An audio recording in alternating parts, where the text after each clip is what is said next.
Hello, everyone, and welcome back to another episode of Moonshiners Racing presented by Depot Street Sports. I'm your host, Michael Rizzo. I'm joined with Bunny and Aiden Fortney.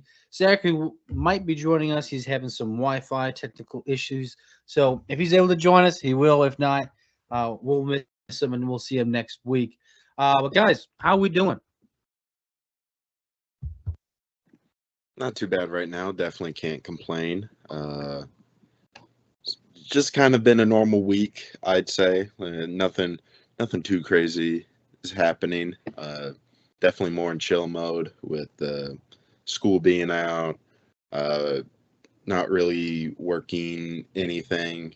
If you as a freelance videographer and photographer, there's not really a whole lot during the summer, so kind of just chill, go to work, go to the Y, work out, go home, play Minecraft, take a shower, and go to bed and do it all over again. And I kind of love it. See, Aiden, you're getting out of school right now, and my work gets a lot busier. It seems that all the professors, the scientists, all these guys want to do their own thing throughout the summer. So they all pack into the labs, and I'm having to do a lot of little projects. So you're getting a break, and I'm getting swamped with little projects that they want to do. But overall, good. Not had a rainy day. We've had some rain here the last few days, so it's been pretty yucky, but turn it around. If the humidity would go away, I would be a really happy guy right now. Yeah, the humidity kind of sucks up here, too. But, but yeah, Aiden, sounds like you're having a great time, just not having a full time job. I've been kind of busy. Overall, doing pretty good though, and ready to talk some NASCAR with you guys. So let's get right into it. Denny Hamlin gets his 63rd career win, third win of the season, and he ties Kyle Busch ninth all time on the wins list. Guys, thoughts on the race? Thoughts on Denny Hamlin's victory, winning by 11 seconds? Yeah, guys, thoughts on the race? Don't be honest, it was definitely a lot better of a race than I was expecting. Probably one of my more favorite Michigan races recently. Uh, that could just be me going in with low expectations to start off, and it end up producing a better race than I thought it was going to be. I enjoyed it personally. Denny Hamlin winning by 11 seconds is insane. It's huge in the points, which is what we'll get to later as well. And his tribute to Kyle was also really nice to see. Him with the Kyle Busch flag, obviously tying him now, and I think it's only a matter of time until he does pass him, barring something catastrophic happening. He will pass Kyle Busch. Yeah, I enjoyed the race for sure. It was really hectic. A lot of chaos, lot going on, a lot happening throughout the weekend. Probably one of the more action-packed Michigan races we've seen in a while, with all honesty. So I thought overall the racing was definitely an improvement over the last few years. I can't remember the last time I enjoyed a Michigan race. I mean, I enjoyed going in person and watching Blaney win. Obviously, that's the cream of the crop for me. But the racing in general that day was not the best. But yeah, I'd say this has definitely probably been one of the better Michigan races I've ever seen. Yeah, I agree. I thought it was a pretty decent Michigan race for what it is. Denny getting his 63rd win here. He's only 13 behind Earnhardt. And, the rumor mill has it that next season probably could be his final season. But at the rate that he's going from year to year, it wouldn't be unheard of if he goes a couple more years here that he is only, 22 behind Bobby Allison. And that would give him tied for fourth all time. And you got Jimmy sitting there at 83. I've enjoyed seeing Jimmy, Hamlin, Kyle, even Gordon. All these guys have run throughout my lifetime. And being able to see that next step, then the next step, the next guy that's coming up. And we sit here and we've talked about it a little bit as far as we may never see somebody do this again. This may be the last one that we see that gets 60 plus wins. And that could kind of be said from these other guys, like a Gordon. Gordon was fighting, he was the rival to Earnhardt. Then you had Jimmy come along. Now it's Hamlin. And, you know, earlier in his year's career, he was kind of quiet. These other guys kind of jumped on and hit the road running really quick. But as Denny got older, he got more seasoned and he's kind of fell into that winning, 4 or 5 races a year on average. And I think we'll see it again. I don't think we'll see it anytime soon, but it's whether this is his last year, he's got 2 or 5 more left in him. I doubt he's got 5. It's really been an honor to watch Denny through the years grow as a driver, grow as a person, and seeing the outcome. Yeah, Denny is aging like fine wine when it comes to his skill. He keeps on winning, and he talked post race after the win how he signed a contract with JGR to 2027 be his last year, and then he knows Brent Cruz is probably going to be ready at that point. The way that Door Bumper Clear talked about it, and the way that I also view it too, is if you're Brent Cruz and you're seeing what's happening with Connor Zilisch, why would you go up to the Cup Series now? Even when Connor Zilisch won 10 races, should have won the championship that season, gets up to Cup. Not that he's rushed per se, but I mean, are you ready to then sit and probably finish 28th and worse pretty much every single weekend? Now, I will say, if he were to do that, he's going to be in the 11 car, which is Denny Hamlin's car, and that car is consistently in the top 10, winning all these races that we're talking about him, but he's not going to be Denny Hamlin, at least not yet. So, I don't know. I think Denny, he keeps saying this, and he also keeps saying that he wants to retire still on the top of his game, where he could still go out there and win. He doesn't want to be, not to call out Jimmy, but he doesn't want to be like Jimmy Johnson, where he's a back marker, or some of these other guys who come back and they still race and they have nothing left in the tank and they make themselves look bad. He doesn't want anyone to doesn't want to leave a bad taste in your mouth, if you will, how he ends his career. That's why he wants to end it on top. And I totally understand it, but just the way Denny Hamlin comes off, just how we know how he is with his podcast and how he talks. I mean, he's so competitive. I can't see him give it up when he's still winning 4 or 5 races a season. I just don't see it, because like you said, he's 13 wins away from Dale Earnhardt. I mean, that's definitely a feat you want to get to. And then 20 wins away from Jeff Gordon. I don't think he's going to get to 20, really, unless he were on it to race 5 more years and he still was on this same trajectory, which would be crazy. Because at that point, he'd be racing into like how long Mark Martin raced. But I don't know. It's interesting to think about. But I mean, going back to this year right now, Denny Hamlin he's really good. Had a kind of a slow start to the year. I mean, obviously so for what all happened to him in the off season. But he's cutting that point lead. He cut that point lead in half this weekend with Tyler Reddick's troubles and him getting the win. The point lead is now only 51 points, which is still a large point lead, but still, I mean, that's 1-2 races of mistakes from Tyler Reddick. And Denny Hamlin's right back up there. The two of them have kind of stretched out their lead between third place as well. We'll get into the points here soon, but overall, great race weekend with Denny Hamlin.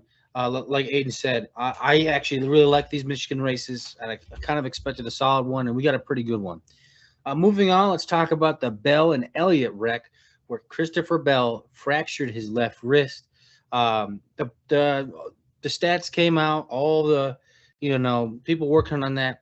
that was indeed the hardest hit in the next gen era and the hardest hit in NASCAR since 2015.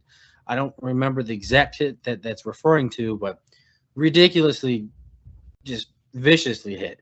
Um, I mean, I was watching it. I think I was on the phone with someone. I was oh, I mean, it was just terrible hit, and to see him walk away, get out of the car on his own power, both of them pretty much, but just I guess you could say a testament to these cars. I know when these cars came out, there was a lot of injuries coming with these cars. A lot of people did not like them. NASCAR went back, they worked on them, and they made them the safest as they can.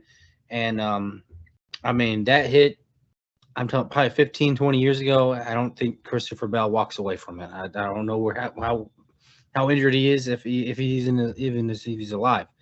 But overall, great that NASCAR has continued to focus on safety, and I'm sure they already took that car back to R&D and figuring out how to make them even safer. So, guys, thoughts on that one? A really insane wreck. I kind of knew, like, after the first time seeing it, that was probably the hardest hit we've ever seen someone or two drivers take in the next gen car. Absolutely devastating wreck. I remember my brother watched that wreck happen live, and my brother's not a NASCAR fan. He goes, "Oh, damn!" Like, he was shocked by how hard that hit was. It definitely sucks too that it's at a place called like Michigan. Michigan is a really fast track, full throttle pretty much the entire time. And I know Daytona and Talladega are kind of the same way. They are full throttle the entire time, but you're not going to go from the bottom lane all the way to the top and pound the wall. I mean, it's pack racing, so there's a bunch of other cars, and it's a higher bank, so it can slow the car down at least somewhat more. Michigan just straight into the wall. I knew during the wreck, I knew that thing was broke the wall, and you can see the safer barrier. There's the wall, the barriers, the safer barriers, the foam blocks, and then the other wall. That wall almost came back all the way and touched the second wall. Like, it was that bad. Gnarly wreck. Obviously concerned about Christopher Bell's health. He fractured his wrist.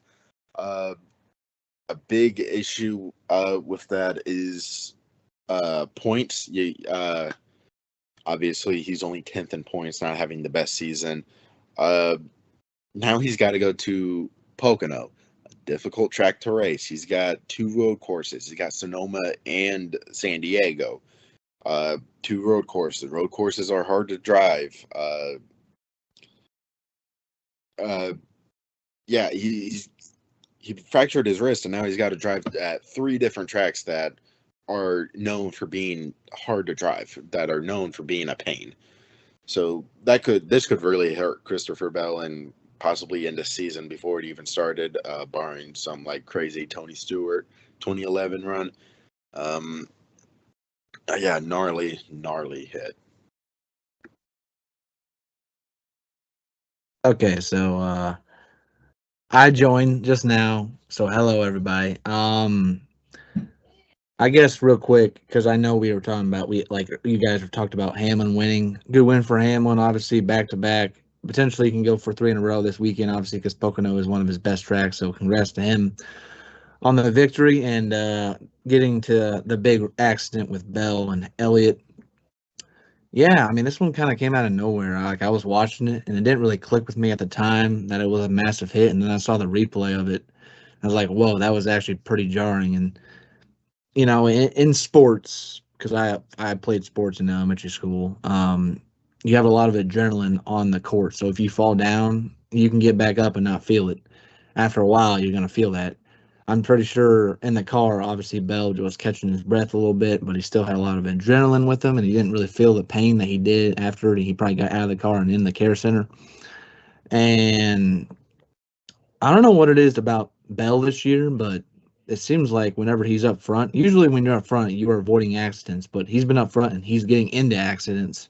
Wrecked at Texas, wrecked here, couple others as well. So yeah, bad luck for Bell, and with the fractured wrist and everything. You obviously, I looked at Martin Truex Jr. The first thing I thought about was Martin Truex Jr. in 2013 when he fractured his, and Truex was able to manage through it, but that was 10 races. We're in the middle of the season. He has to go longer with it, and that could obviously be detrimental. Obviously, the later and later he goes, obviously, especially when he's going for a championship potentially as well. So it's unfortunate, obviously, for Bell. The doctors have cleared him to race, and he's obviously going to do so because he's not going to lose out on trying to lose out on those points. But it's obviously a big testament to NASCAR and the safety that they've pushed to the forefront of safety, innovation, and everything, and the safer barriers, and the work they've done in the next gen car. Because when the next gen car first came out, obviously it's built like a brick. It still is, but it's built like a brick, and the drivers, back in 2022, obviously feel a lot of energy, and that's why you saw guys, unfortunately, like Kurt Busch retire, and you saw Cody Ware get hurt at Texas and all that, and you haven't really seen drivers get injured in this car since, really, thankfully. Maybe some of them are hiding it and doing a good job at it, but still, like, they've come a long way in terms of safety and innovation and everything like that combined. So the fact that he walked out of this accident with just a fractured wrist is pretty incredible. And yeah, Aiden said it, like, he's got 3 difficult tracks coming up. Pocono, you shift a lot, and obviously on road courses, you're turning left and right a lot. So it's going to put a lot of wear and tear on the wrist, and it's going to probably be a lot of physically exhausting days after the end of his races. But unfortunately, this is the cards that were dealt to him, and I'm sure he still is going to give it all because he is a very talented driver. Yeah, and Zachary, it's like when you send it out in the group message there, the fracture to me sounds worse than maybe what it is. And I'm sure they're going to have it splinted, braced, everything. Which hand is it on? I haven't looked that up. Have they said? It's his left, I think. I believe it's his left. So with that being said, I was, neither one of them's good. But if it was his right hand, the shifting and everything, you would be able to kind of cushion it a little bit and it would help him. Left hand. So, I mean, with the 2 road courses coming up, I feel like those is probably going to take the biggest toll on him, is because at Pocono, at least you've got the longer straightaways. At least you've got that little bit of a break in between there. Yeah, 3 different style corners. We know it's the tricky triangle. It is what it is. But to add to what you were saying, since the first couple of years of this gen car, we've seen the safety really start to evolve. I seen the wreck. It looked nasty. And if we think about it back 6-8 years ago, he may not be walking out under his own power the way that we had seen. One of the things that, kind of putting into action, you had Danica Patrick when she come into NASCAR. She was really one of the first drivers to take her hands off the wheel, brace herself, stuff like that, not try to fight the wheel, just let it go. And a lot of drivers started to pick up on that. They started to do that. You start seeing them because they want to save their hands and stuff. But I think in this one, it just happened so quick, so hard, so fast, and there wasn't anything that you could do. But we was able to see what Kyle Busch back years ago, he fractured leg and come back, won the championship. But it happening this late into the season, I think he's going to have a hard time. But I think with the safety, the things that they can do, he'll be okay. He'll just struggle for a little while. Yeah, I knew once Prime didn't show like the actual in-car camera on the driver, that on Christopher Bell, I knew it had to be bad because, I mean, that was a gnarly hit. We all saw it, and usually they'll show the in-car camera, and they showed the camera, the passenger cam, if you will. So I know dang well that because every driver has a driver cam facing them. That it probably was seen that he probably broke his arm on the camera, and I'm sure that's why they didn't show it. But overall, just like I said before, and like all you guys have said, testament to these cars, the safety, and good for NASCAR for keeping up with the safety. And like I said before, I'm positive they're taking that car to R&D, looking at what they could do better. I heard on DBC that as soon as the checker flag wave, pretty much they were working their way over to that section of the track, determining what they could do better with the safer barrier, just everywhere as well, I guess. So we'll see what news comes out of this. We've seen in the past these big wrecks lead to more innovations when it comes to safety in NASCAR. Moving on, the hurricane strikes again. There we go. Yes, that being Hurricane Hocevar, causes another big accident. I know some Carson Hocevar fans are not going to like it, but he caused it. Instead of pushing the driver in front of him, he pretty much turned him as he went down. He didn't disengage from the bumper, caused a big old wreck. Drivers like Austin Dillon, Tyler Reddick, Bubba Wallace, John Hunter Nemechek, Denny Hamlin, the eventual winner, and some others are all caught up in this one. To start stage 2, multiple drivers did have some words to say to him. Austin Dillon in the Media Care Center said, at some point he's going to learn, and other things like that. Bubba Wallace talked to him after the race, pretty much said, hey, a lot of the drivers are jealous of your speed, but you got to actually race with some respect. They're putting, he said, something along the lines of how we're putting better races together, which is why we're beating you. Because you can't finish these races because you race every corner as if it's the last. Something along those lines. So, guys, thoughts on Carson Hocevar?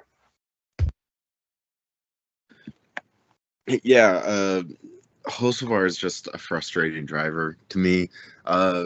When he causes these accidents, and he's kind of in the same boat with Denny Hamlin with me. So, like, I like the person, I like the personality, I like him being like a spokesperson for NASCAR, I like what he does for the sport. But it feels like every time, this goes for both Denny Hamlin and Carson Hocevar, every time I start to come around on both of them, they do something stupid, and it's like, and this is why I can't like you. This is why I can't pull the trigger and be like, yeah, you're one of my favorites.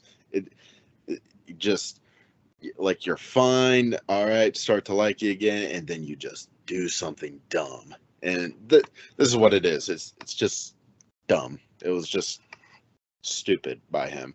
I don't know what he's trying to do there. He even said in his post-race interview he made a mistake. He just needs to clean it up a little bit. If he can just clean it up, he could be contending for more wins. He could be higher up in the points. Now, granted, he has cleaned it up a lot better this year than he did last year. He is improving. The improvement is there. However, being stupid at 75% of races is an improvement from being stupid at 100% of races. Now, are you still being stupid? Yes, you're being stupid, but you're being less stupid, and that's good. Now, we got to try to be even less stupid than how stupid we are now, if any of that made sense. The only driver in the Cup field to really pay him back was Cole Custer, and of all tracks, it happened at Coda in the last term, where Mike Joy gave us all a jump scare and thought he was like flipping down the front stretch or something like that. Dale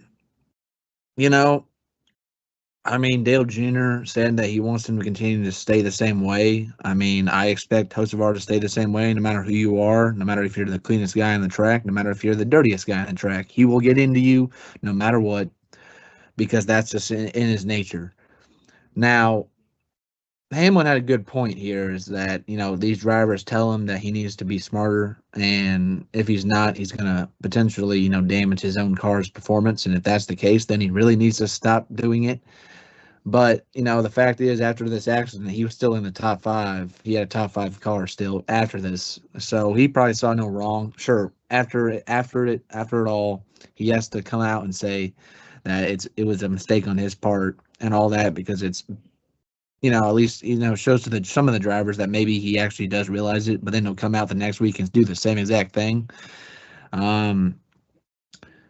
Hocevar is a great personality. He's a great driver to have in the field. Obviously, you guys saw it. He sold more die-casts after his win at Talladega than anybody when they started doing the die-casts starting in 2010. So, this guy is definitely a valuable member and driver of NASCAR currently.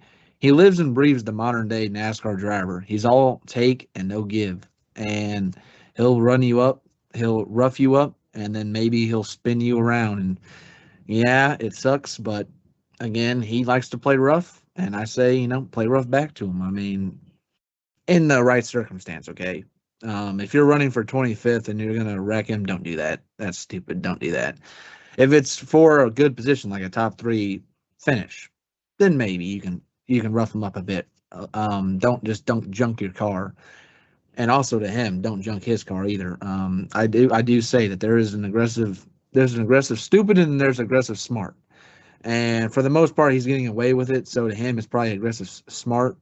But if he actually is affecting the performance of his car, he is going to have to learn to tone it down a bit, because you saw when Ross Chastain did it, after that Darlington race in 23, how, he, stopped running into people, and he actually won 2 races, 2 very convincing races at that. He won Nashville and he won Phoenix. So yeah, he's a good driver to have in the sport. He's a character, and he's definitely something that, NASCAR's been missing for a good while. But, I just love that he does these type of things, because we always get to talk about him week after week, it seems like, and that's what he likes to see, and that's what he wants to see, because, hey, whether they're cheering you or booing you, you're getting talked about. So that's probably all good to him.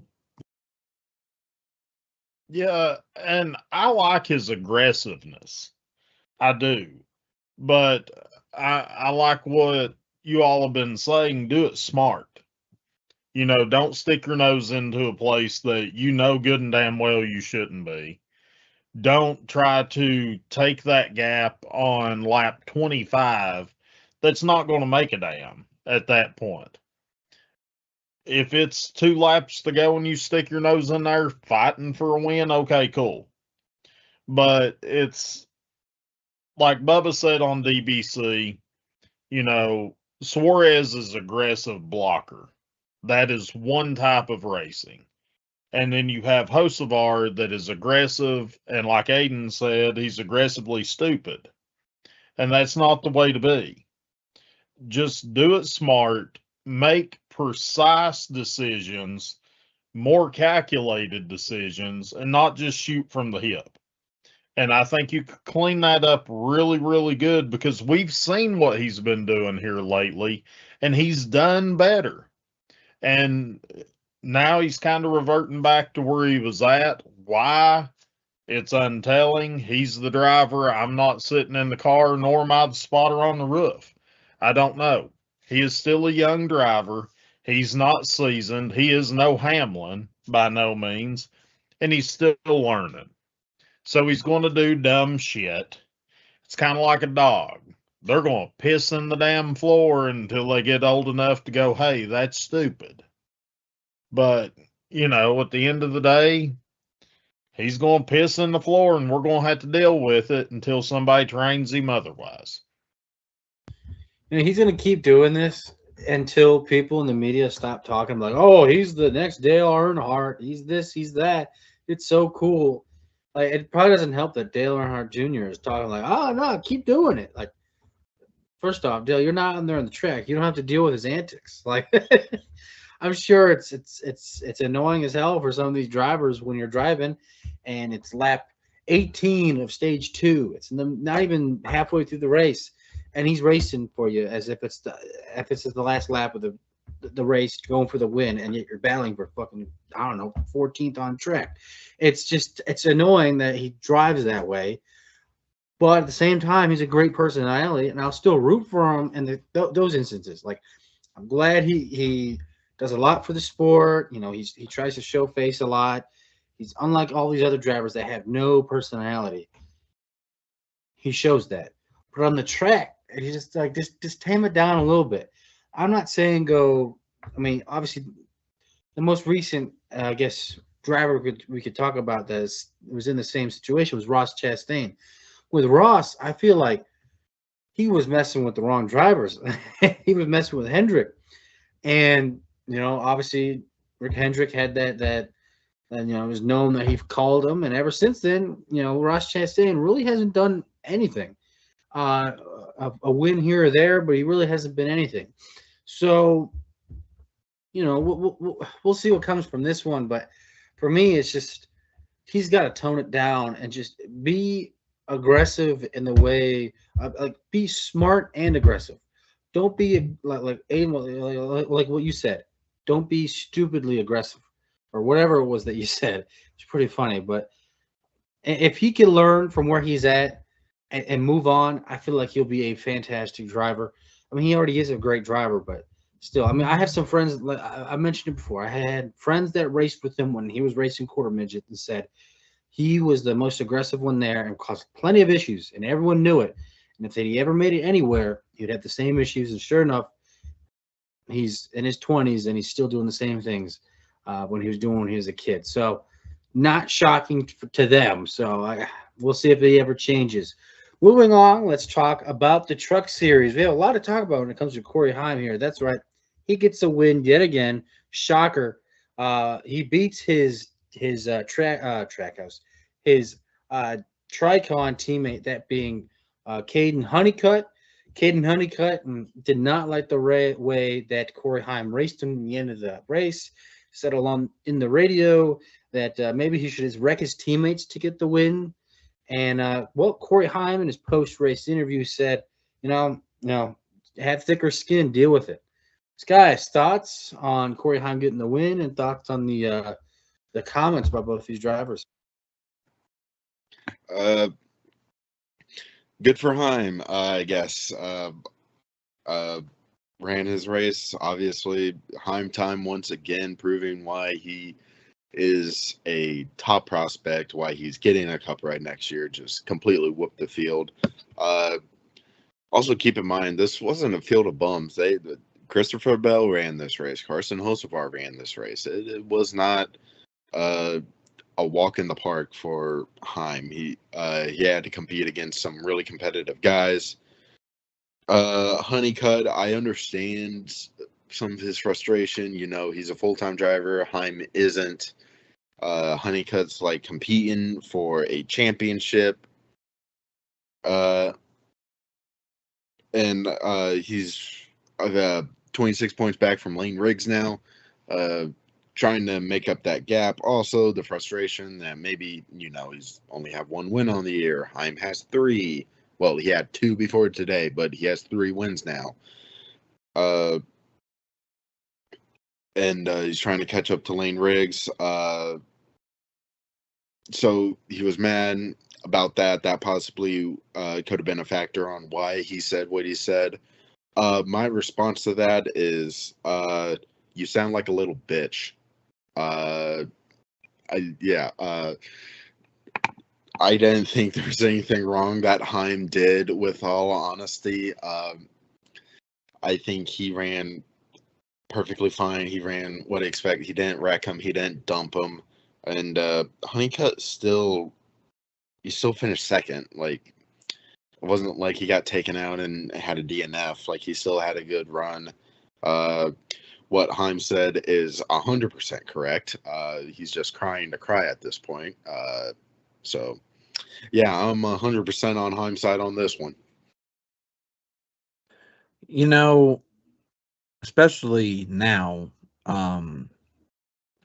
if social media was around in the 90s, I could just imagine the amount of flip outs that we would have seen because of certain fans not liking the way certain drivers raced one another.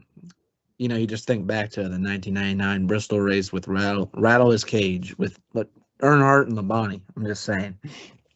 This one, he just kind of ran him up the track a little bit. Honestly, just a little bit of contact, just a little bit, and he still finished second place. So I see no wrong in doing what Heim did. Again, why should he care? He's going full-time Cup racing next year, starting next year, and he's just out there to win races. Obviously, what Colleague's old motto, hunting for trophies. He's hunting for trophies. That's all he's doing, really. And then I guess maybe add some other track time, obviously, to his schedule to get him through this year. So I see no reason to hate what Heim did. And it seems like Heim also has a pretty standard racing code. If he knows that he roughed you up, he expects you to rough him up back. That's kind of what happened with Christian Eckes and him back at Bristol, how he kind of got into Eckes earlier, and then Eckes kind of misjudged it and, kind of turned Heim, obviously, into the wall, and that caused him to not finish the race. And in his post-wreck in the care center, he said, yeah, I kind of expected that, and we move on. That's kind of like what he's been known to say and do, and I think he's a pretty fair racer and all that, because I don't think he didn't do anything egregious at the end of the day. And I understand that Honeycutt obviously is the guy that was on the wrong end of it because he finished second, and racers hate finishing second.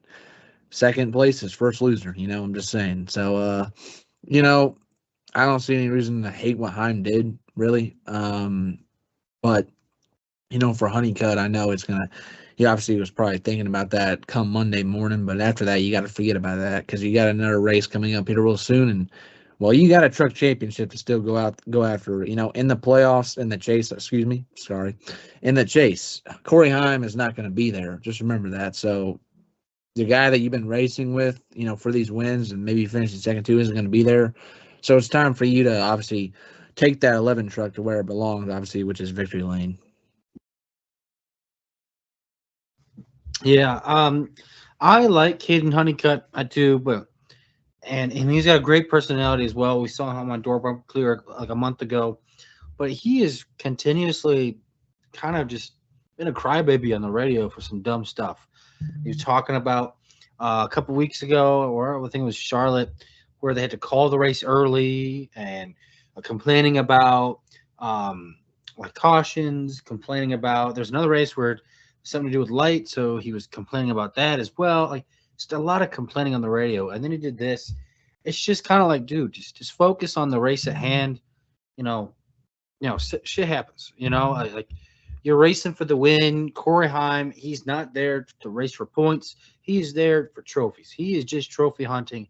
He's got no other reason to be there other than winning the race. So he's going to race you a little harder, because that's all he wants is that trophy at the end of the day, even if you're teammates. And you kind of got to put up with that. Now, he didn't do anything overly aggressive, anything overly just stupid, and like some other drivers like Carson Hocevar, he just raced him a little hard, and he thought he was going to get benefit of the doubt, and he didn't. And Corey Heim said it right. I mean, hey, get thicker skin. Just do better, and he's not wrong. Just get there's no reason for him to get upset the way that he raced him when he's there racing for a win. And I'll be interested to see how the two of them race each other the rest of the season. I know they're not going to race each other quite often, but when Corey Heim does go down to the trucks, how does Caden Honeycutt respond? How does he race him? Does he just dump him and take him out? That would be really dumb to do, because he's a driver a lot of people like, and I feel like if you're going to dump a guy just for barely roughing you up, that's just really stupid. But anyway, we're going to move on to the news around the garage. And like always with this section, we're going to start off with the points. In first place is Tyler Reddick, still in first, only 51 points ahead of second place driver Denny Hamlin. In third, we have Ryan Blaney. Fourth, Chase Elliott. Fifth, Ty Gibbs. Sixth, Kyle Larson. Seventh, Carson Hocevar. Eighth, Chris Buescher. Ninth, Daniel Suarez. 10th, Christopher Bell. 11th, Bubba Wallace. 12th, William Byron. 13th, Chase Briscoe. 14th, SVG. 15th, Brad Keselowski.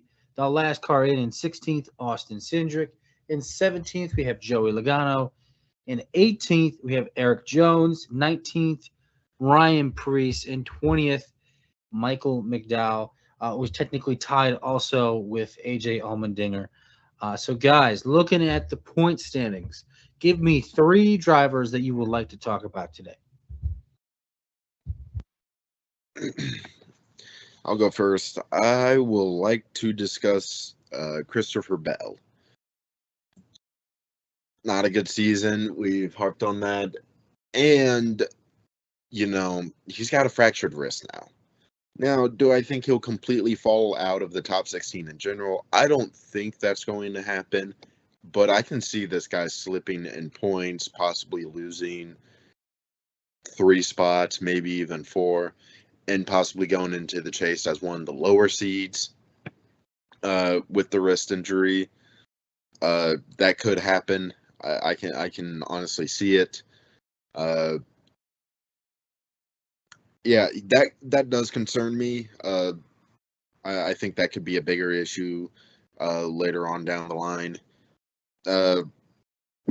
Another guy I want to talk about is Eric Jones in 18th. It feels like not that long ago we were talking about Eric Jones being 24th or 23rd, saying like, oh, he's just not having a good year. He thought it'd be better. But now he is currently 18th. He just finished 2nd at Michigan. He's been running really good recently, and he's really not that far back from Austin Cindric, who's currently 16th.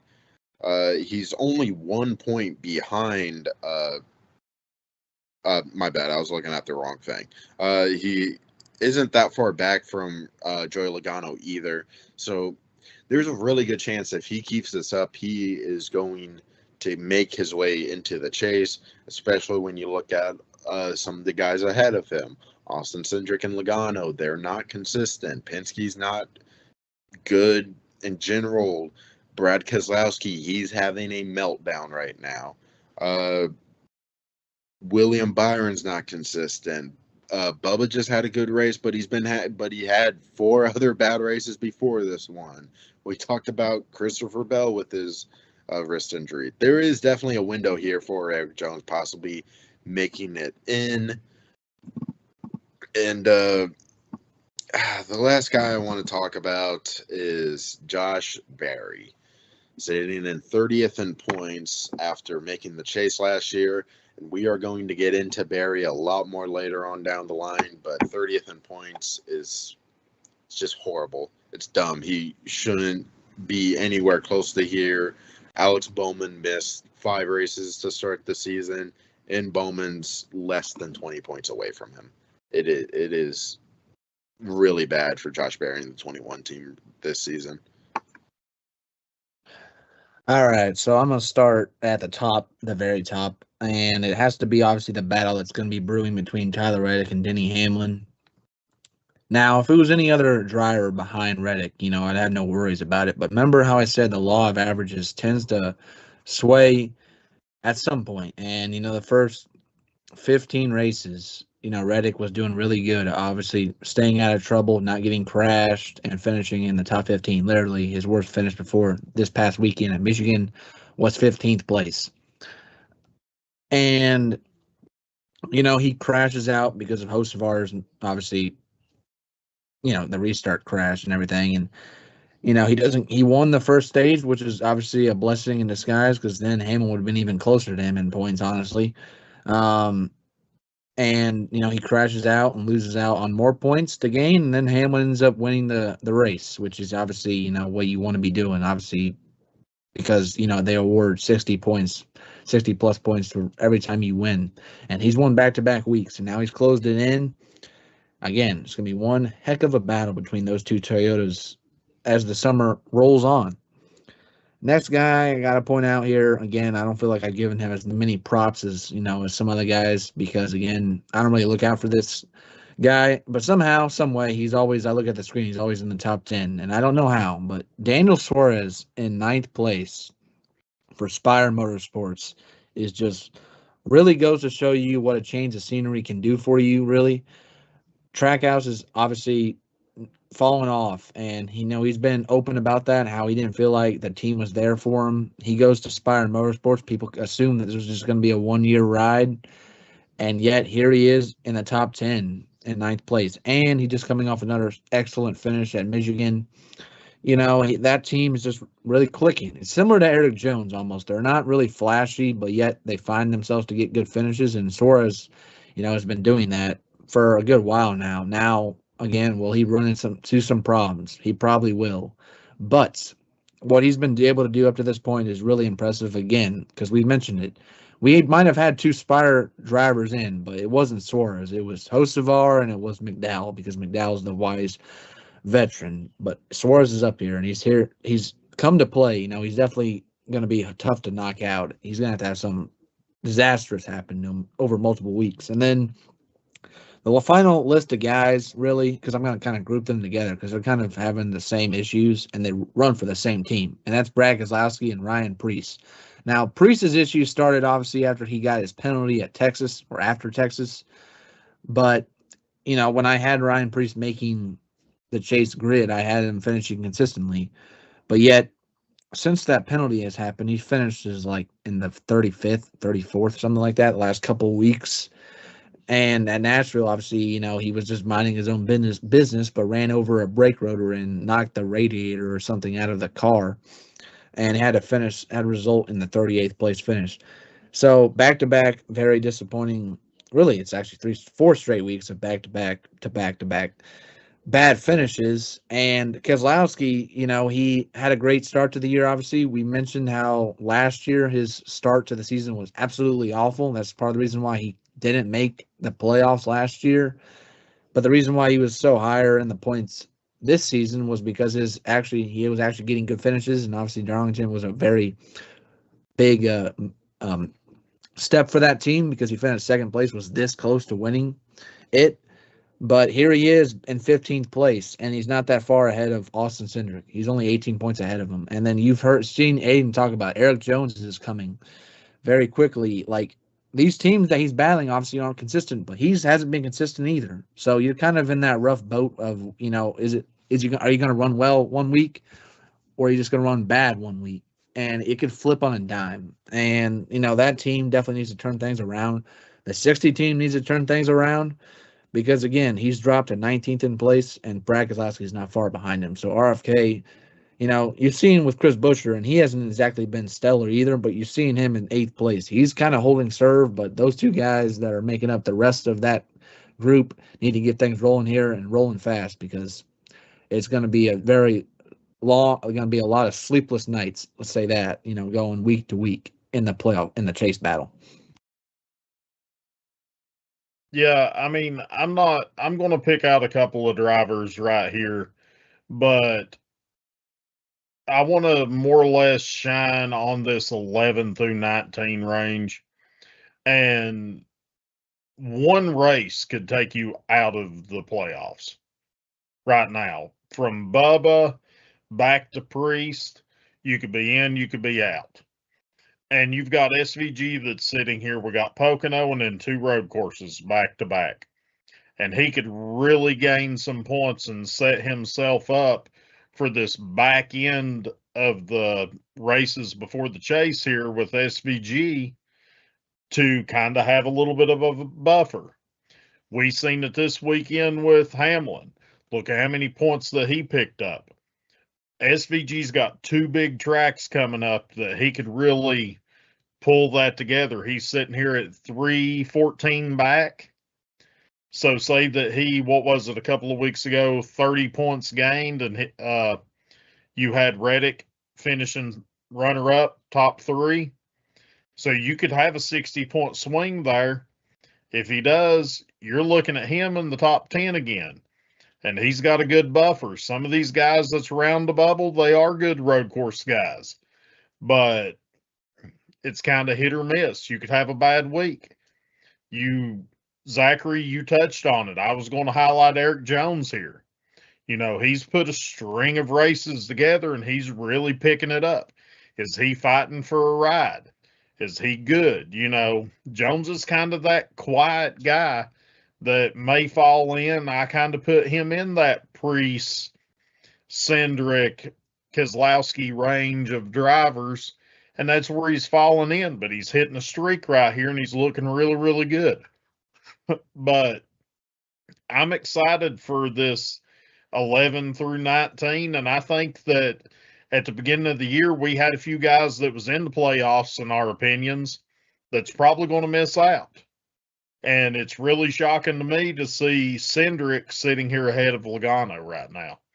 And that's a topic that we're probably going to be talking right up until the cutoff at Daytona.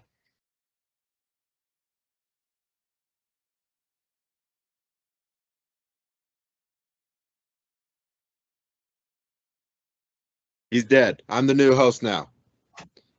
No, sorry about that, guys. First off, man, guys, I said 3 drivers. You guys all took like 5 or 6 drivers. You guys left me with nobody. I picked 3.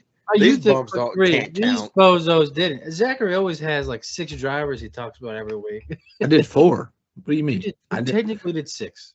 Yeah. It I was did 3. 2. It was I supposed to just be talked 3. about I did 11 4. through You 19. still can't Well, count. I get what you were doing there, buddy. But Zachary, you talked about I 6 did. different I did drivers. Hamlin, Suarez, and then I said I was going to group Yeah, Keselowski and you Priest did together. Hamlin and Reddick. You said you Well- had like six drivers there.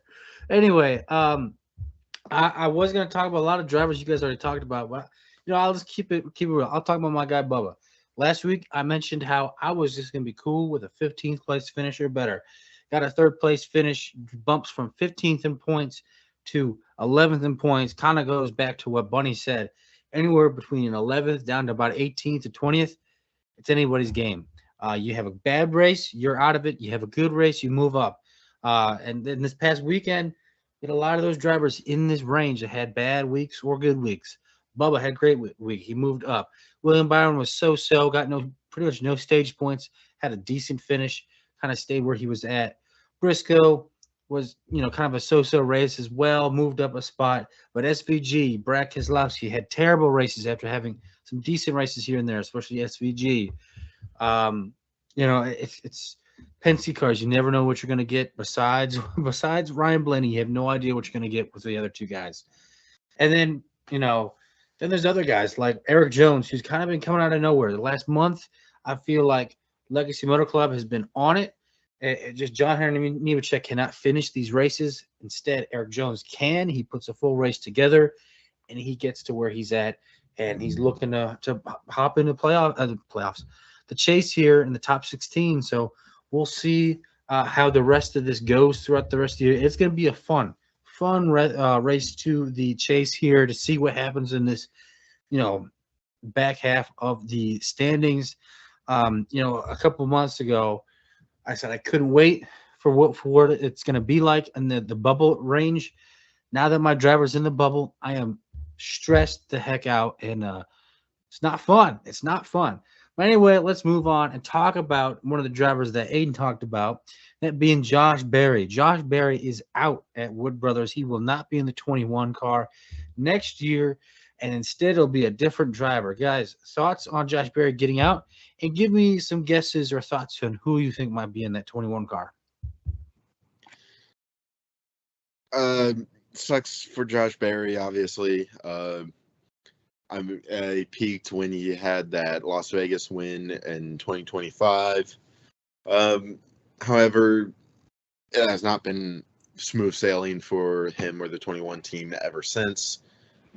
He has struggled. He's 30th in points, had one of the worst rounds and had the worst round in playoff history.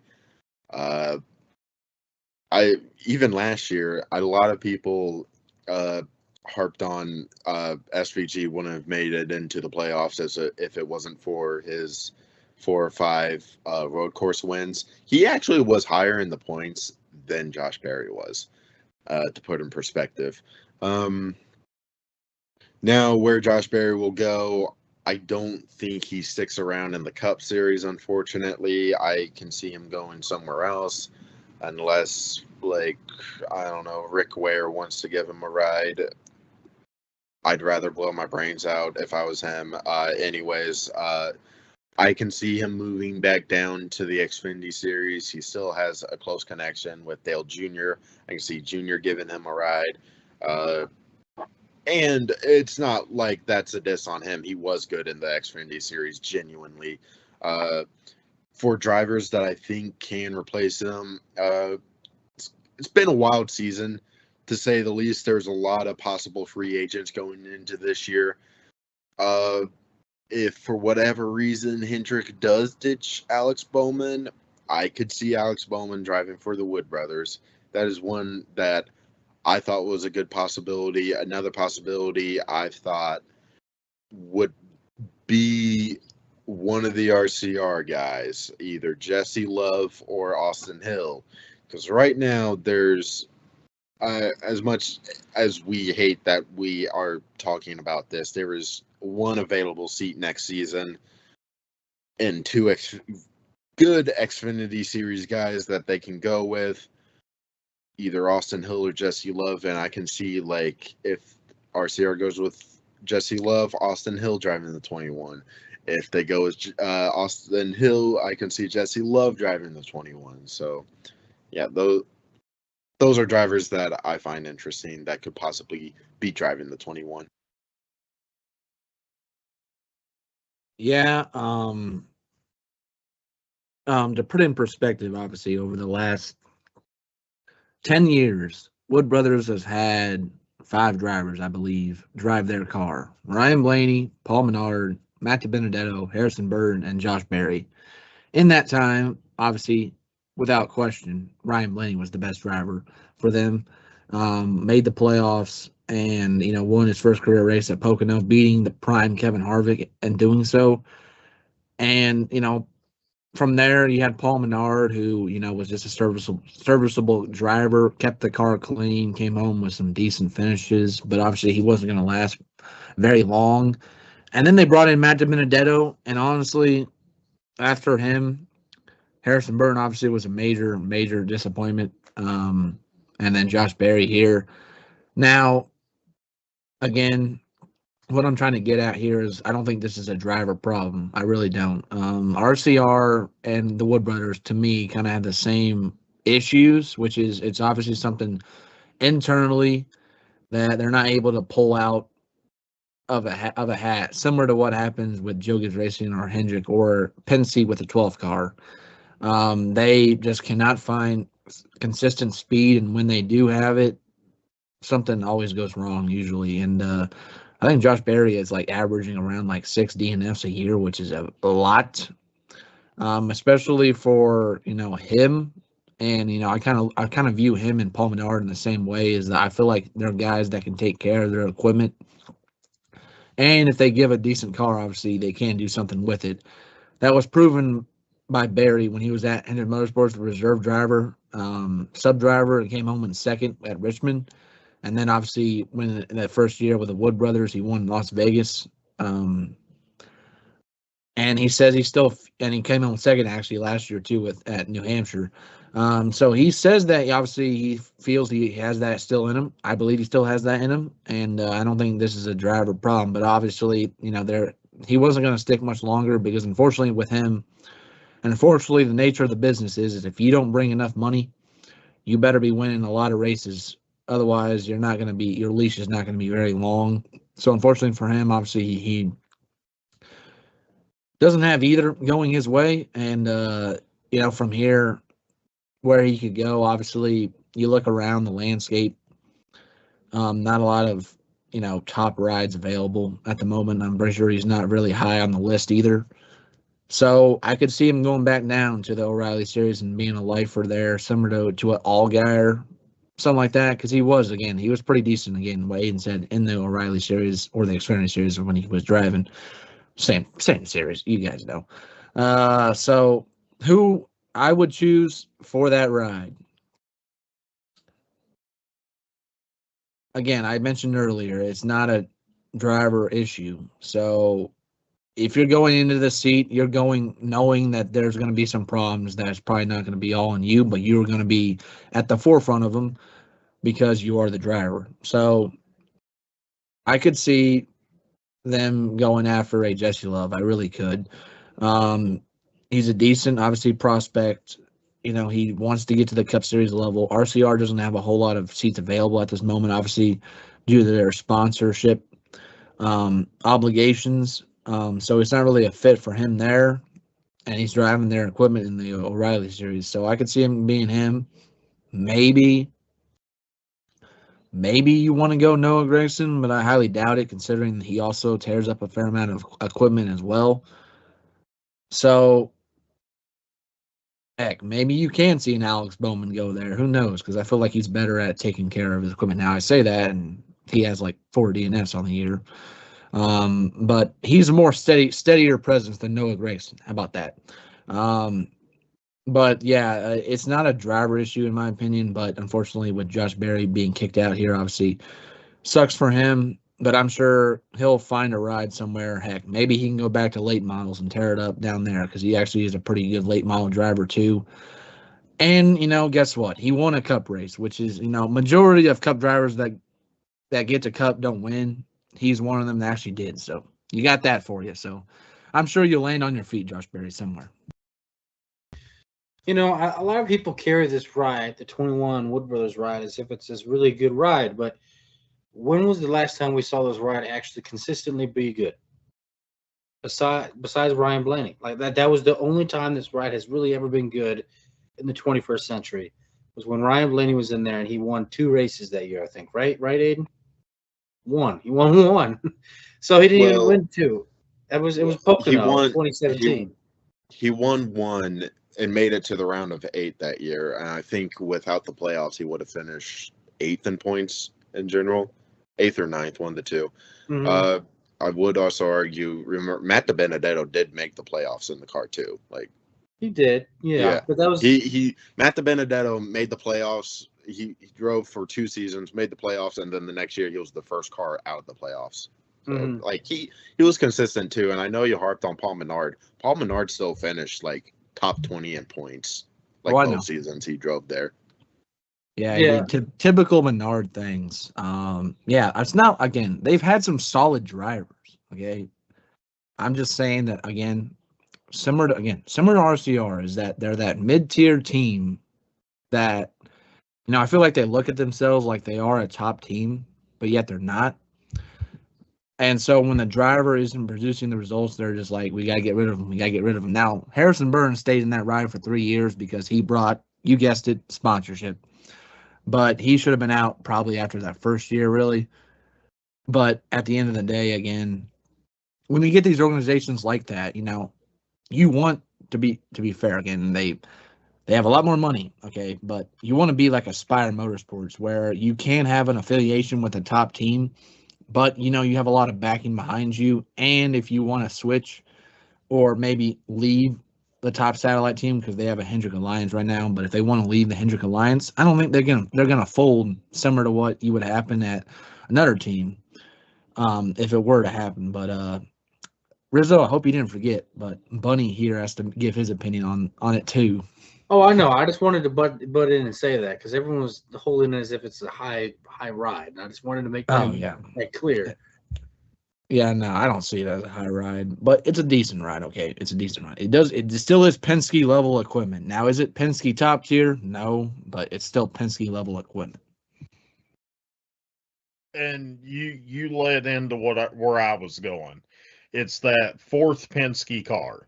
They're getting, in theory, they're getting the 4th best quality equipment. We've talked about how Bowman, he's eventually probably losing his ride, whether it's this year, next year, whenever. I don't mind that pick. I don't mind seeing him go there, but I'm going to go a little bit of a different route away from Jesse Love and all that and everything. Is you got 2 guys at RFK that's going to have charters next year. You're probably going to have Priest as the guy out with charters. I know that the conversation's been there, but he's a driver that you could keep in that Ford camp that's probably not going to have a charter next year. That's a decent quality driver that could move over. Is he worth it? Maybe, maybe not. I like Priest, but do you want to put him into a car that at least Josh Berry, at least Harrison Burton has one in. So I'm going to go with the Truck Series. What about somebody like a Lane Riggs coming up? I know he's going to jump over the Xfinity Series. He's got Love backing him. So what if that sponsorship comes up to the 21? Somebody like that. You don't really have anything in Ford that is in the Xfinity Series. So if you want to keep it in the Ford camp, you would have to go that far. I know Josh Berry come from Junior. He was in Chevrolet. It's not unheard of. But with the relationship with Penske, I think who they may want to put in that car is who's going to go in that car. And this is an opportunity for a driver. It's like, hey, you're up and coming. We have no program in the Xfinity Series. Let's bring you straight from the trucks. You're in the fourth best quality equipment. We know you're going to struggle. You're going to have to learn. And we spent 3 years with Harrison Burton. Like, we know what we're going to go through. But we're going to have the 21 Wood Brothers car on the track. To me, I just don't think that the Wood Brothers will rehash it out with either a young driver or someone who's kind of just meh. To me, Josh Berry is just meh. Like he's there. He's middle of the road guy, very good guy, very nice guy, good guy to root for. It's not like he's going to cause you issues. I just think he doesn't get everything out of the car. And to me as well, I don't think he kind of wowed me when he was with the Xfinity at the time, the O'Reilly series.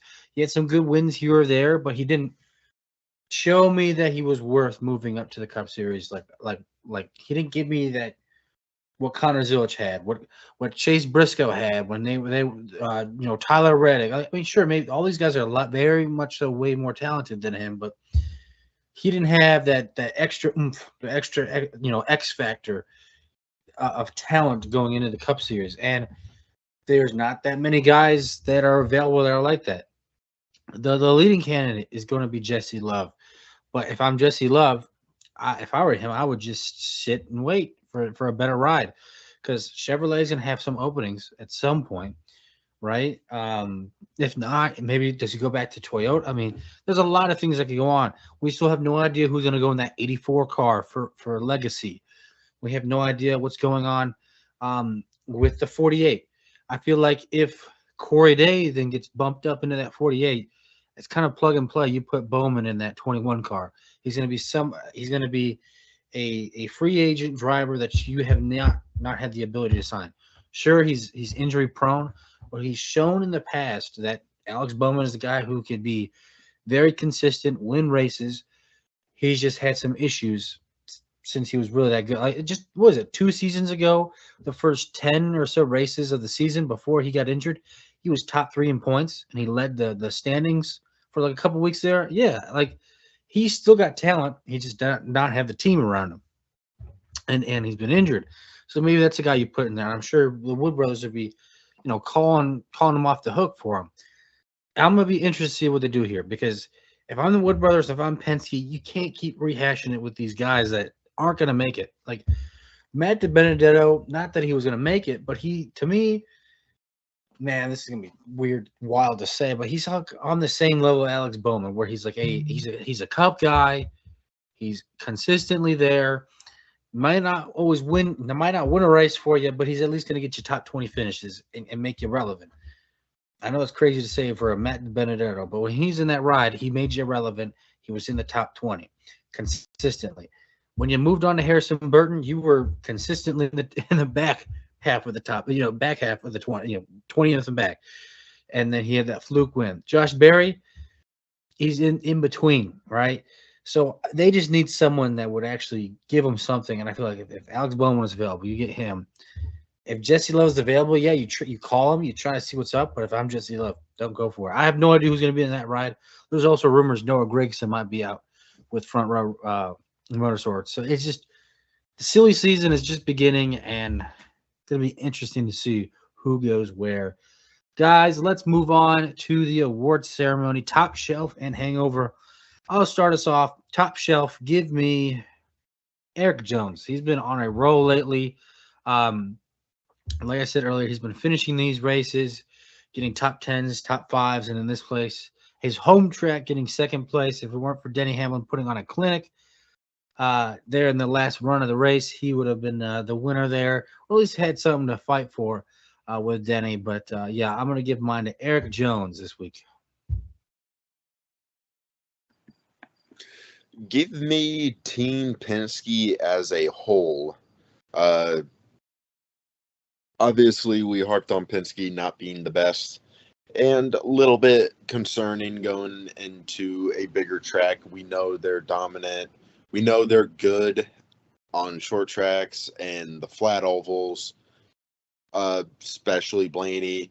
Logano and Cindric haven't had the best season. Both kind of running about where we expected. Last time we went to a bigger track, we had Logano and Blaney ran well. Cindric got wrecked out. They were at Kansas, and Cindric finished 12th. Blaney was like 24th. Logano was 30th. They just had no speed. Now they show up at Michigan. Logano gets 7th. Blaney finishes 8th. Cindric was an 11th. Fighting, not Truex, a few years off there. Fighting Briscoe for 10th place. A really good run all around for Penske.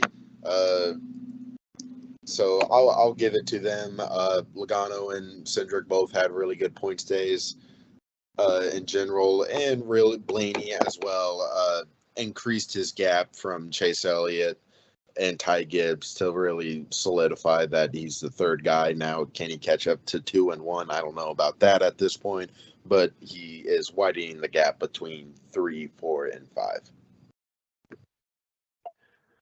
5. For me, it's the guy that's making all the headlines. It's Carson Hocevar. Came home in 5th, got drivers, ruffling feathers with drivers. What else is new with him? And again, I said earlier, he sold the most diecasts after his win at Talladega since 2010. Since they first began, obviously, with partnership with Lionel, sold the most diecasts, and he landed in Time Magazine for 100 most influential people in sports. And he's 23 years old. So, again, I could have went with the easier choice. Obviously, I could have went with the guy that won the race, but I didn't want to do that. I wanted to go for the guy that everyone is talking about, obviously good or bad, and it's Carson Hocevar. It's the Carson Hocevar show. You know what I mean? I'm going to take my top shelf away from NASCAR. I seen this one probably 10 minutes before we started this podcast. So I'm going local here. 13-year-old girl, Payson Dulaney from Grandview Elementary. They're doing like their summer league basketball and everything right now. And this girl, what looks to be at halftime, takes the inbounds from the second block and chucks this thing the full length of the floor. Nothing but net to head it into halftime. Beat all I ever seen. 13 years old. Kudos to her. She is my top shelf of the week. So giving a shout out to the local crew. Yeah, some great picks, guys. Some great shout outs as well. Now over to the hangovers. People not doing so great this past week. Give me Carson, though. Give me Connor Zilisch. He's been on one hell of a rough stretch this entire year. Just the season from hell for Connor Zilisch. It might go down as the worst rookie season ever. and he's still going to be the rookie of the year because he's the only rookie. It was just this time last year we were saying he might be the best prospect ever to come up through the O'Reilly Auto Parts series. And since then, that take may have aged like milk. I will say Trackhouse has been god awful this year. Just besides SVG, So it's not all on him, but I'm sure he's regretting making the move to Cup so quickly, and was hoping he hoping he stayed at Junior Motorsports and maybe got in that 48 that he was rumored to be in. So guys, give me your hangover picks. My hangover, we're going to go over to the Truck Series. I'm going to give it to Caden Honeycutt. Not only did he get absolutely whooped by his teammate that is better than him in every single way, but he sounded like a little bitch while doing it. So he just made it worse. He just made it a lot worse by complaining. And yeah, you know what? I'll give it to Caden Honeycutt. All right, I'll switch it back over to the Cup side of things. It's got to be Chase Elliott, really. He was in second place, battling for second place with Bell, and obviously he said he saw the car was getting out underneath him. He thought he was just going to spin it out. Obviously, again, he didn't do it intentionally, obviously. So I'm not saying that. I'm just saying that he kind of wrecked himself there, and he wrecked himself at Charlotte, and that's 2 of the last 3 weeks he's done that.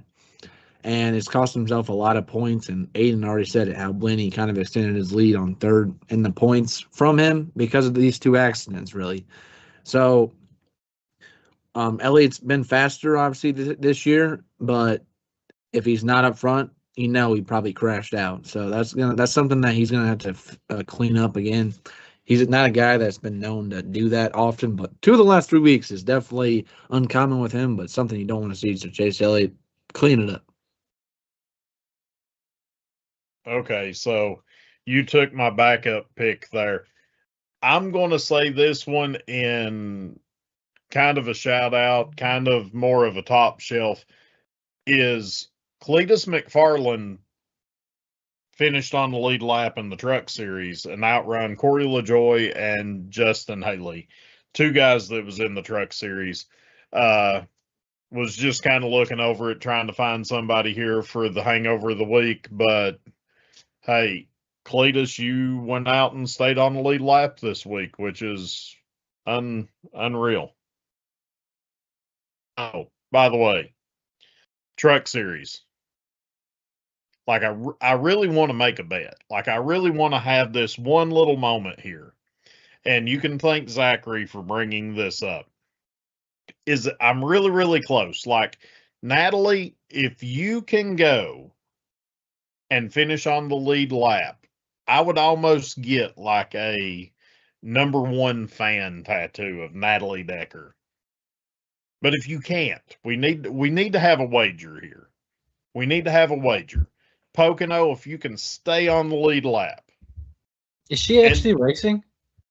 Yeah. She's actually racing. I thought she was like done. Like for Joey Gase. That in the O'Reilly.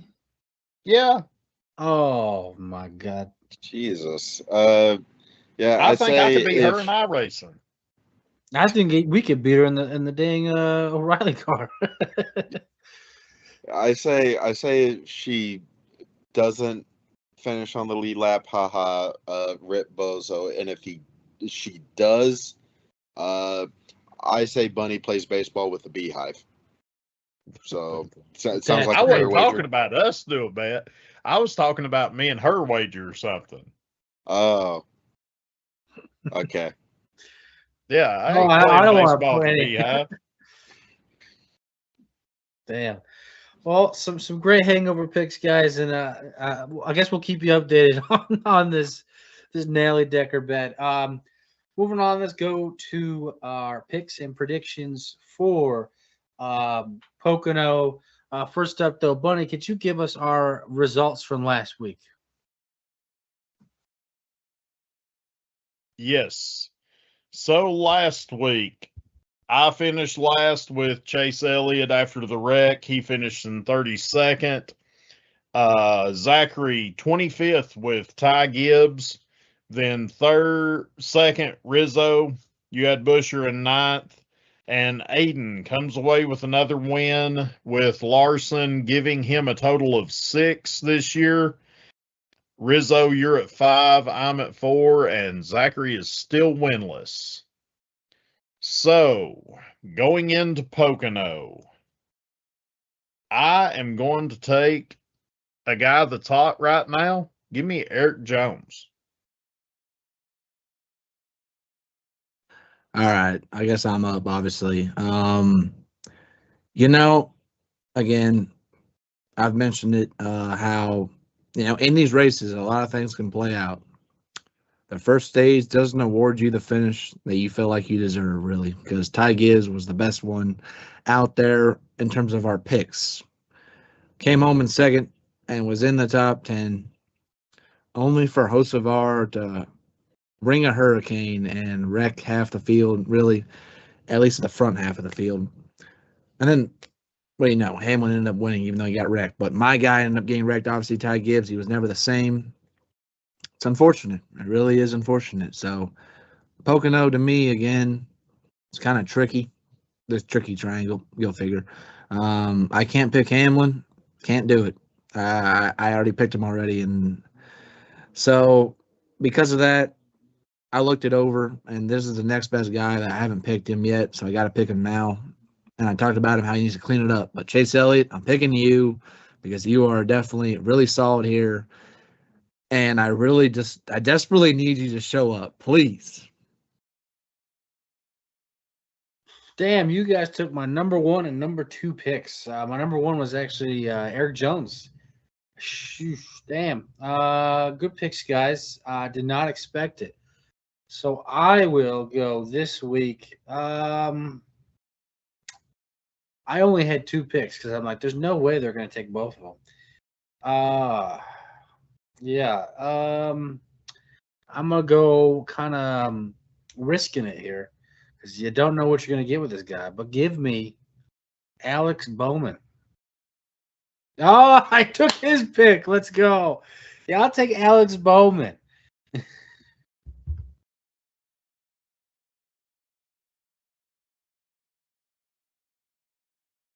He's trying to cook something. Wise pick, Rizzo. Anyways, well, I was going to go with Bowman. I guess I'm going to have to go with my second guy.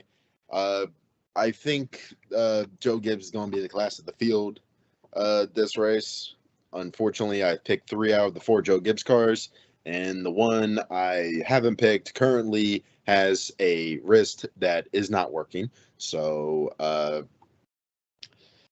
next guy I'm going to go with, he does have success here. His team as a whole may not have been the best this year, but he is low-key hot right now. And not to mention, even with this team's down years, they're still good here. Give me Joey Logano in the 22 car. Some pretty good picks, guys. I can't lie. Some pretty good picks. It's going to be a close one. I think it's going to be a close one. I mean, if Chase Elliott's on it, you should finally get the win, Zachary. I mean, we all kind of have guys that are kind of back half top 10, like 20 guys. You got the guy who's like a top 5 guy, so watch out. Chase Elliott's going to have another last place finish. So everyone Watch this be Joey Logano's one and only win of the season. Yeah, right. That too, because of course you're going to get that love. And I'm going to finish like a spot behind you. So that's how it's been going. I either win or I lose by a spot or 2. But anyway, guys, now on to predictions. I'll start this one off. Pocono, man, I don't know what to expect. Usually these races are kind of snoozers. I'm trying to remember last year what happened, but I actually was busy and I was at a quarter midget race, so I don't remember watching it except the last fuel run there with Chase Briscoe getting the win. But Pocono races always come down to fuel strategy. Did you save enough? Did you save enough tire to get you to the end? We're probably going to get that again if I'm not surprised. With the up in horsepower, we have seen it lately. I think we're going to see brake issues again. Pocono, they kind of is known for these. 2311 had brake issues last year. All 3 of their cars last year didn't finish the race. Their best finish last year at this track was 32nd. So fingers crossed that doesn't happen again for 2311. As for as well, and you kind of brought it up. Toyota, JGR, they're going to be class of the field. I wouldn't be shocked if they're 1 and 1, 2, 3, possibly 4, depending on how well Christopher Bell is, but they're going to be the class of the field, and it's the best of the rest if they could catch them. Is it going to be the Hendrick guys? Is it going to be? I mean, we've seen Legacy kind of turn it on lately. Is it going to be 2311? Is it going to be Penske? We you don't really know who's going to show up at these races, but looking forward to see the outcome of this one. Yeah.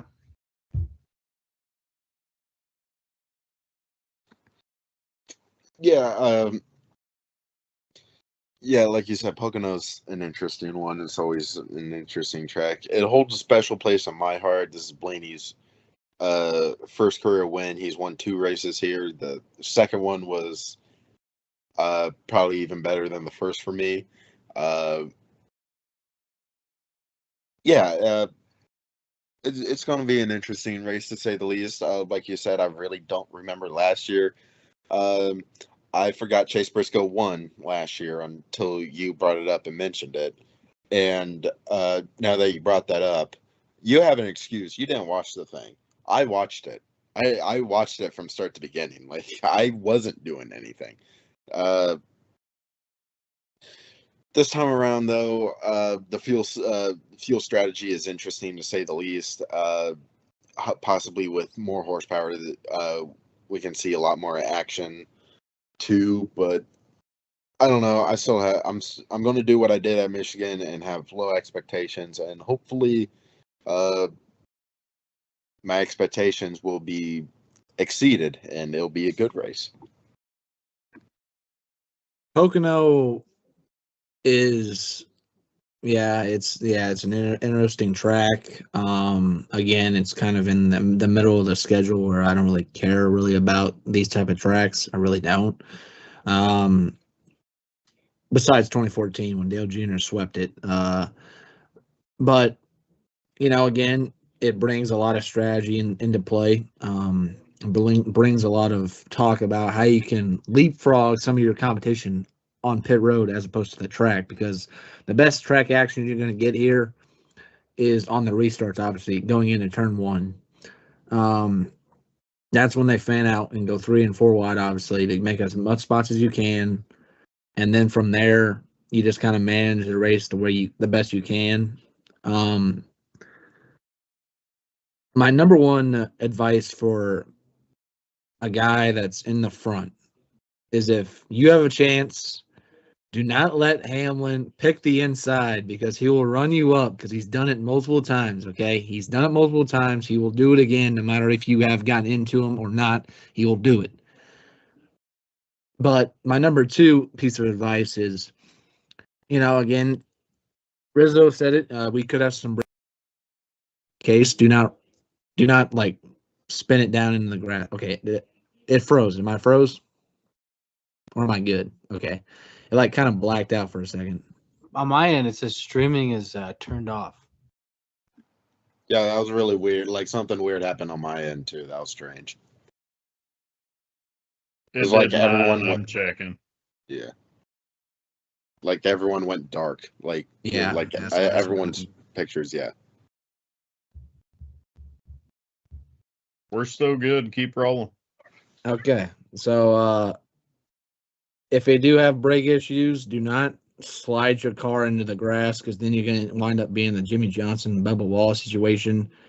And I really do not want to see that, because we're just coming off a week in which Christopher Bell absolutely pancaked the wall, and fractured his wrist. And then number 3, crew chiefs, figure your math out. Make sure you have enough fuel in that tank, because if you run out of gas, it is not going to be pretty. And from there, again, not really high expectations for me either. Again, it's a track that I don't really look forward to in terms of racing on-track action. But it can bring some interesting strategy into play here. Hopefully, we do see that, and hopefully, from there actually is a decent race, and hopefully it can exceed my expectations, because they're not very high to begin with, but we'll see. Pocono for me is like your all's Dover. I do not like it. I'm not excited about it. I'll probably sit down and watch part of it. I don't expect much. Brake issues. Somebody's running out of gas, just like you all said. I really hate this race. But so Rizzo, to kind of step back here for a second, yes, Decker is running for Joey Gase Motorsports. But the weird thing that I found here is NASCAR has it online. Decker is in the 53 Joey Gase Motorsports Toyota, but Joey Gase is in a Ford. So that's kind of a NASCAR screw up. They must have hired somebody from Fox, but yeah. I hate Pocono. I don't expect much. I'll see you all next week. Yeah, Pocono is just one of those races where it's just like, oh, we have something to do this weekend. Oh, okay. Yeah, I don't care. It's one of those kind of races. I've been there. I've seen the track. It is huge. All the fans down there love it. It's just, for me, it's like Groundhog Day. It's just everything. Every race is the same. The only race that was ever different was when they had the fog delay and Chris Buescher won it. That was weird. That was different. Or yeah, but no, every single race has been the same. It always comes down to fuel strategy, who could save the most fuel. There's been at least one or two brake failures in the race. Usually brake failures skip years. I mean, it's usually the same thing over and over again. But anyway, let's move on to our next section here. Zachary, go ahead and take it away. Yes. So usually, I do guess the driver, and I try and get these guys to guess it. But because my internet was out half the day, I couldn't really research the guy I wanted to do so, and so it gives me a perfect opportunity to lay upon you another exception to the rule. Again, I did this for when, obviously, unfortunately, Kyle Busch passed away, and I did the spotlight for him. I'm doing the same thing for Ned Jarrett. He's a 50-time career winner.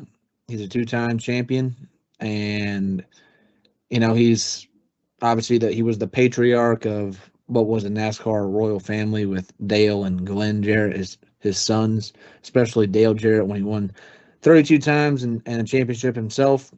They're both in the NASCAR Hall of Fame together. Back in those days when Ned Jarrett was obviously racing again, there wasn't a whole lot of competition, but he was going up against Lee Petty, the other patriarch to another royal family in the Pettys. And it was really impressive the short amount of time that he did race. He won a lot, obviously, 50 times, I said, and he won 2 championships. He was really Ford's first superstar ever. And there's some incredible things that he did that weren't in terms of racing, because when Wendell Scott, who was the first African American to drive in NASCAR, his first car was from Ned Jarrett. He sold him his own car to Wendell Scott for him to race, and that's why he got the nickname the Gentleman Ned, because he's just a very caring soul. And he could have continued to race, and he didn't want to do so. He wanted to spend more time with his family, and that was his choice. He left racing at 34, but he never did completely leave racing. Obviously, we all know he then turned to broadcasting, and he made a legendary career of that himself. Again, when NASCAR went mainstream with the 1979 Daytona 500 with Ken Squire, Ned Jarrett was right there. He's a steady presence in NASCAR over his entire life, basically. And, again, he's famous for the Dale and Dale show. I know that. And all around, he's a legacy that obviously is going to live larger than life. And, it's unfortunately that he passed away, but he lived a long and, fulfilling life, I'd say, at 93. So very honored to share his spotlight. Again, I probably can't put into words because, again, I wasn't around when he was driving or when he was broadcasting either, really, other than when he did those Darlington throwbacks and he was in the booth with his son and Ken Squire as well when they did those. But he's a guy that, again, he's going to be in the record books for forever, and he's going to be replayed in countless eras. Is going to be replaying the broadcast that he was on. And again, we're going to miss you, but hey, you left one hell of a legacy, man. Yeah, I absolutely left one hell of a legacy. an all-timer and on and off the track. Yeah, gentleman Ned. Something to add here. It's kind of talking about how Denny Hamlin, when he won the race, he said, this one was for Ned, the original driver of the number 11. I saw these stats posted on Twitter here. A lot of 11s, a lot of 11s here. Denny Hamlin, driver of the 11, earned his largest margin of victory in his career and the largest in the next gen era on an oval, 11.11 seconds. He did this on the weekend following Hall of Famer Ned Jarrett's passing, who also drove the 11 most famously in his career. Also, in that race, there was 11 cautions and 11 lead changes. So kind of just bizarre that all that actually happened revolving around the number 11. Heck, and if you even want to count it, the original, the better driver than number 11 in the Truck Series beat the current driver, the number 11 in the Truck Series. If you wanted to add that to the lower of number 11 this past weekend. But is there anything you guys want to add on this one? All right. Anything? Did we get any? Oh, go for it, Bunny. Well, Zachary was talking there, and I pulled up the stats here just to look, and I agree it was in a different era, but Ned was winning over 8 races a year from his first win to his last win. Over those 6 seasons, it was 8.3 wins a season from his first to his last. He won almost 15% of the races that he was in over his career in NASCAR. And almost 70 of those was top 10s. I know it was in a different era, but in that era, you had to be dominant. And in that era, it's not like now, cheated up, you run what you brung type deal. It was more of that, more of a stock car feel than what we have nowadays. But one of the things I remember him being in the booth calling Dale to win that Daytona 500 and remembering that. And we seen when Darrell Waltrip got to call Michael to the win, and just him in the booth, I was able to live that. And that's kind of one of those voices, one of those commentators that as a young child lives in my memory, and he will be missed. Yeah, absolutely. Great way to put it there, Bonnie. Is there anything you guys want to add on the show today? Any questions? Not looking like it. All righty, guys. Well, thank you for tuning in for today's episode of Moonshiners Racing presented by Depot Street Sports. Next week, we will be back talking all things Pocono and then getting you ready for San Diego, the track at Coronado Naval Base. Looking forward to that one. The track was released. It's going to look pretty fun there. But anyway, I'm your host, Michael Rizzo, joined with Bunny, Aiden, and Zachary. We'll see you guys next week, and you guys have a good week.